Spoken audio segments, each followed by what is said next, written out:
Purihin ang Panginoon sa pagkakataon na makausap kayo, diretso, walang filter, walang pag-e-edit ng ating mga sasabihin o gustong iparating. Mag-comment din po kayo or yung mga tanong, i-post nyo po para sa susunod nating pag-uusap ay pipilitin kong masagot din ang inyong mga katanungan. Magandang hapon po sa inyong lahat, sa ating mga kababayan sa Luzon, Visayas, Mindanao. Sa mahal natin mga OFW na parati natin sinasabing mga bayani, pero madalas hindi natin tinuturing na bayani. Sa mga nagsasabing sila ang bayani, pero pinagtatakpan ang katotohanan.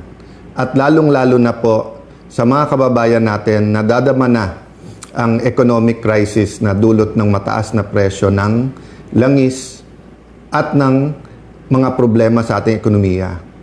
Today, I want to talk about and inform you about 4 newsworthy items, the Blue Ribbon Committee, its mission, at nasaan tayo ngayon. Pangalawa po, yung special session.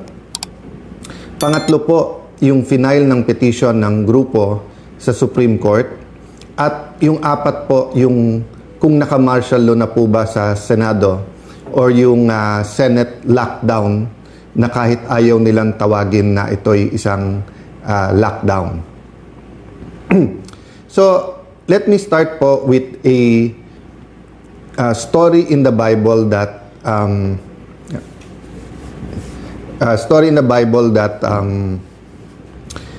madalas ko tong pag-isipan, nakaka-encourage to sa akin at nag-e-encourage po sa iba. So, inaayos lang po yung phone ko, medyo mabigat. Ang tumatagilid po yung phone, hindi po tayo. Ayan. Laban lang po tayo. Okay. So, ito pong story na to ay alam ng napakaraming tao. Ito po yung story ng persistent widow. No? Persistent widow, meron po isang byuda, taas pa ng nakatagilid eh. So, may isa pong byuda, hindi po nakalagay sa Bible kung ano ang naging problema niya or what injustice she suffered. Pero ang nangyari po dito ay sinasabi na pinupuntahan niya po yung judge, pero hindi po siya binibigyan ng justice.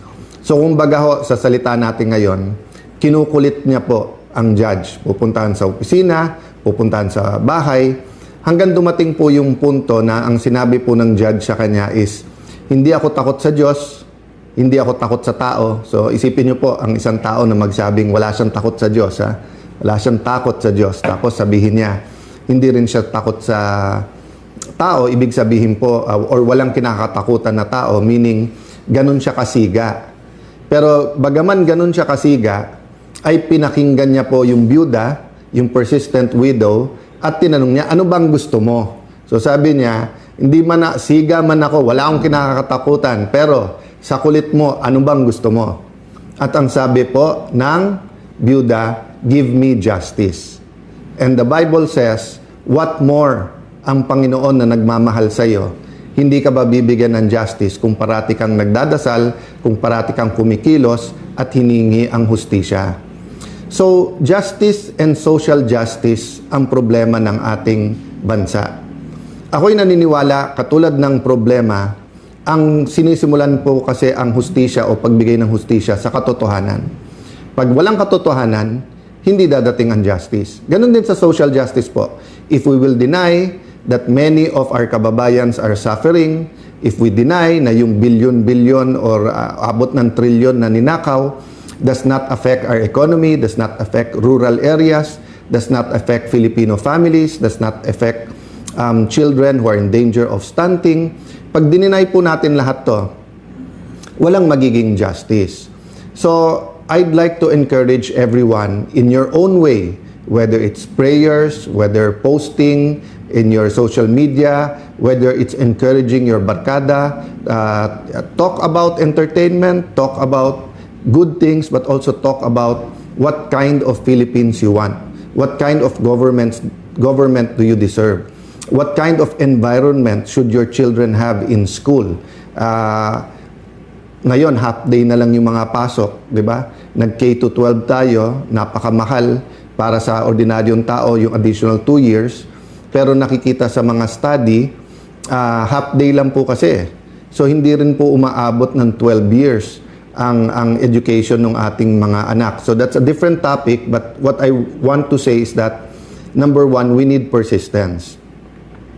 So persistence for what? For purpose. Purpose.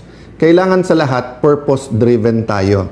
That's a reminder to me because this year, so 1992 po ako nagsimula sa gobyerno. So 26 plus 8, 34 years.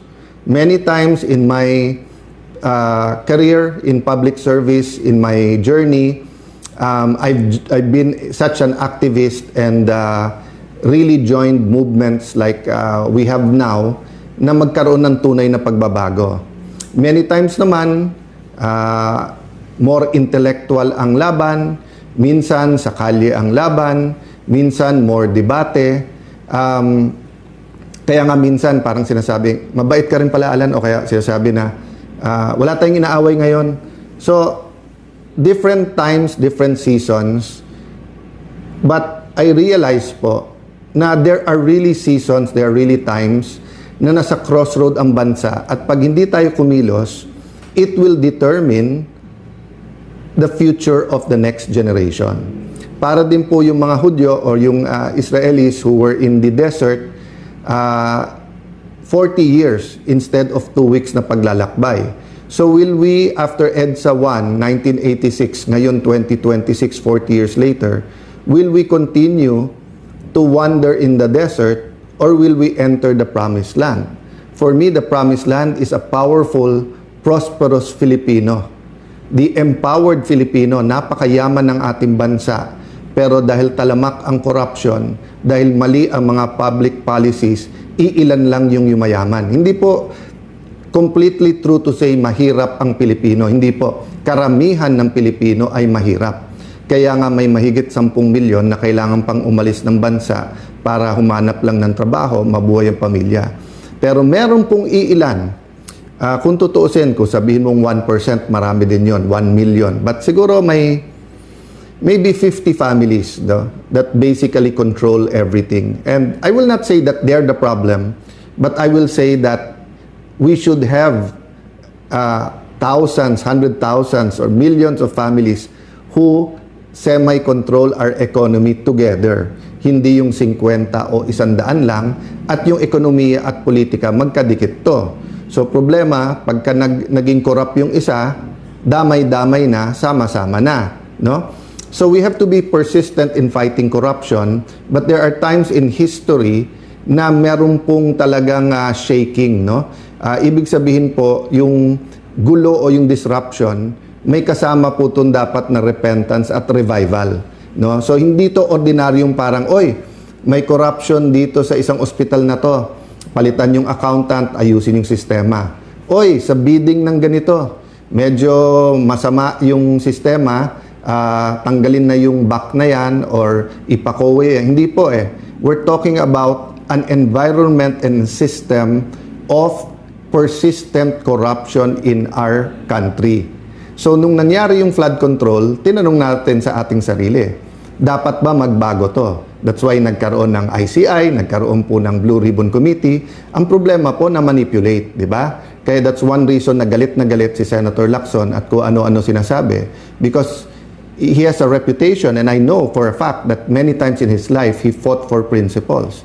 Ang problema ngayon, naging mercenary na lang at kasama sa pagmamanipulate ng Blue Ribbon Committee. Para nga, ilan lang ay turo, pero yung mga tunay na mga mastermind, in fact, he went so far to say walang mastermind. But pakonti-konti, lumalabas na ngayon yung totoo, at lalabas din po kung sino yung mga kasama niya na nagmanipulate po nito.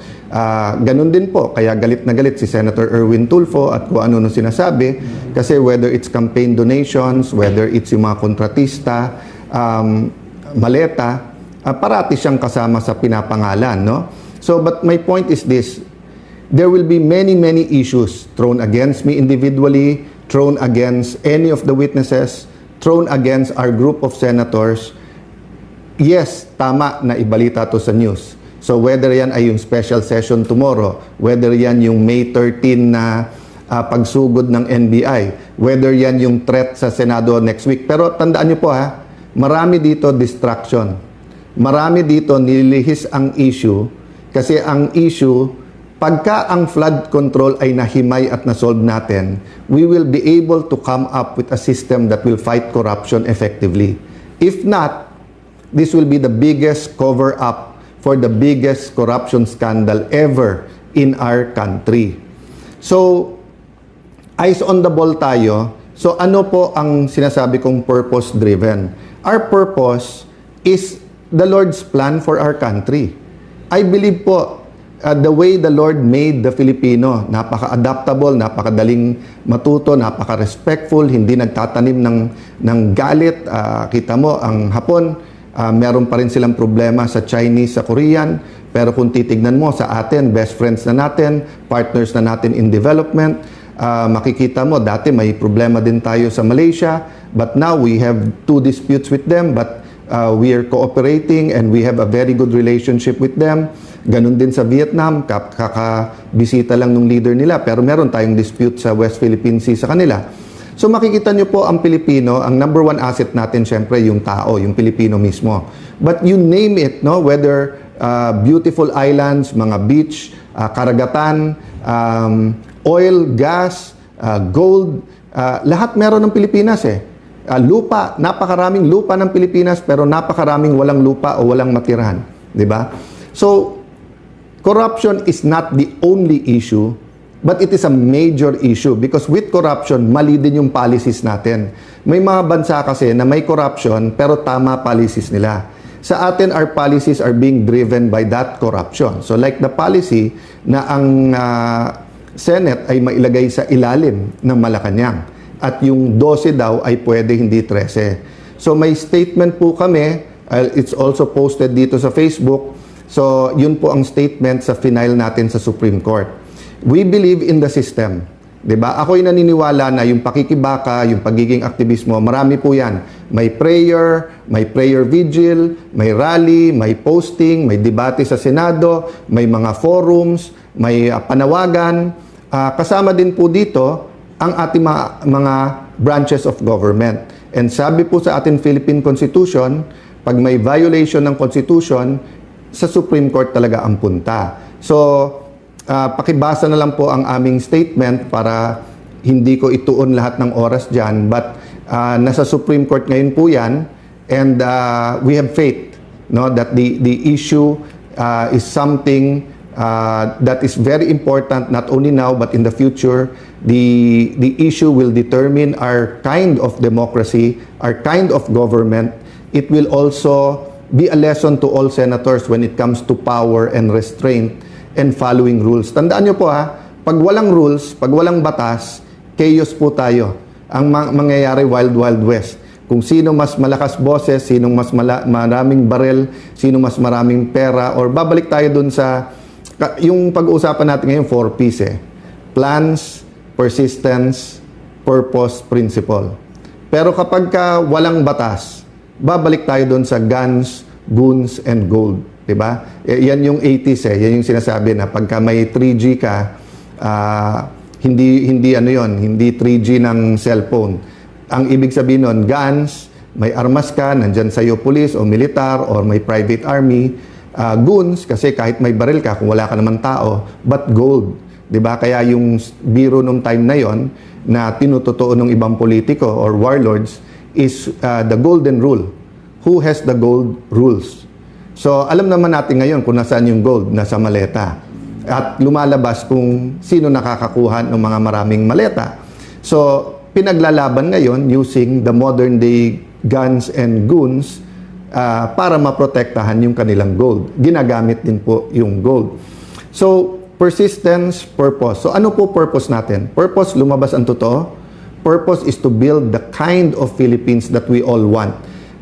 May I ask the law students or all students, Philippine Constitution is a subject that we should all embrace. Tignan nyo po yung preamble ng ating konstitusyon. Basahin nyo ng basahin po yon. Ako po, pag medyo na disillusion or kailangan paalalahanin ko kung anong ating pinaglalaban. Of course, binabasa ko po yung Bible, respecting everyone kung ano religion nyo, going to God is the primary, di ba? But secondarily, I go to the preamble of the Constitution at pag nabasa mo yan, mararamdaman mo yung struggles ng ating mga heroes. No? So what are plans? Sabi po sa Jeremiah 29:11, "For I know the plans I have for you, plans to prosper you and not to harm you, plans to give you hope and a future." So sabi ng Panginoon, maganda plano ko para sa inyo. O, planong pagpalain kayo at hindi saktan, plano bigyan ng pag-asa at kinabukasan. Sabi ng aking kaibigan, aking kapatid, si Carlos, yung kinabukasan at yung pag-asa, pinagsama niya doon. Kasi nga yung pag-asa mo ngayon, pero may pag-asa ka rin bukas sa mga anak mo. So what we're doing now will affect. So EDSA 1 affected my generation. EDSA 2 affected the other generation. Diba? All these scandals, Napoles, ngayon flood control, how we handle it will affect the generation of the Gen Z and the generation that has yet to be born. That's why it's important we're persistent at wag natin tong bitawan. So tomorrow may special session. Kung titignan mo lahat nung nasaan, ang gaganda, di ba? Isang tingin mo, sabi ko, ang gaganda ng mga bills na to. Some I agree with, some I don't. But kung titignan mo, katulad nung anti-dynasty law, nasa interpellation pa lang yan eh. Imposibleng mapasa yan sa isang araw unless brabrasuhin nila para may pakitang tao. Kung titignan mo yung ibang bills, alam nyo ba, pwede namin pinasayan nung Senate President ako. Pero hindi naglagay ng members sa committee yung nagsasabing sila na majority ngayon, yung 11 na naging 12. So, yung sinasabi nila na mga generals, and ako yung humingi ng apology sa kanila, naipit sila sa mga to, alam nyo, nung nag-adjourn sinidi sila ng Wednesday, pwede silang mag-session hanggang Friday kung naniniwala talaga sila na yung 12 nila ay may quorum. At pwede lang gawin lahat ng gusto nilang gawin sa special session tomorrow. So yung mga nauna na nagbigay ng opinion na this is for leadership change, yan din nasa mind namin. So sa meeting ng grupo ng ating mga senador yesterday, yan ang dinidiscuss namin na lahat ginagawa, no? Pagsugod ng NBI, paghuli kay Bato, pag-walk out, yung napakaraming issue na binabato nila, magtrabaho, etc. But in the end, it's all about the flood control and who's guilty and how do we protect everyone, how do you protect the mastermind and how do you protect Malacanang. So we will not get to the Lord's plan. We will disagree on politics, but we all agree that God meant the Philippines to be a prosperous, powerful nation. Let me address myself to fellow Christians, no? Pasintabi sa aking mga kapatid na Muslim, no? Assalamualaikum sa mga kapatid na Muslim. For how many decades, centuries have we been claiming to be a Christian nation? Pero ano nababasa ng ibang mga bansa tungkol sa Pilipinas? Idolatry, immorality, corruption, di ba? So we have to change that. So dyan pupunta. How do we change that? Through our principles. Ang pinaglalaban namin, hindi power, hindi position, prinsipyo. So, kung 13 na sa kanila, congratulations. We know how you got it, sa pananakot, panunuhol, sasabihin, ikukulong. But sabi namin na anytime na 13 kayo, kayo na mamuno. Pero hindi magbabago principle namin. Kaya ang tanong ko, kung makukuha nyo yung 13, buburahin na naman natin yung flood control or ifro-front and center natin to. Lahat, kinukuyog nyo buong Pilipinas na magkaroon ng impartial na impeachment. Pero ayaw nyong hindi kayo ang mag-preside. Ayaw nyo na ang numero ay 24. Binabago-bago nyo. Pinost ni Senator Win, tapos tinanggal. Tapos ngayon ay sinasabi ni Senator Win, hindi, talagang 1624. Tapos sinasabi ng ibang prosecutors, hindi. Supreme Court lang pwede magsabi. Whether yan ay congressmen and women prosecutors o yung private court. Ginugulo na po nila kasi kasunod yan, Chacha. From the start po, di ba, sabi namin, eyes on the ball. Control, Chacha, pag whitewash nung para nga ma-extend yung term. Sana mali ako. Sana mali. Pero sa ginagawa, tignan niyo po sa Senate, paulit-ulit siya, magtrabaho, walang drama. Pag upo pa lang nila, pinauwi. Nagbigay lang ako notice na Thursday may Blue Ribbon Committee hearing sa session hall, biglang may threat na daw. Pero hindi ma-confirm ng ibang security forces. Pero bukas sa session, pwede nang ulit gamitin at pwede tayong lahat. Pero today and yesterday, bawal na ang mga senador may bisita. So hindi ba lockdown din yon? Paulit-ulit sila, bantayan daw ako, baka daw padlocking ko yung Senado. Basically, pinadlock na nila eh.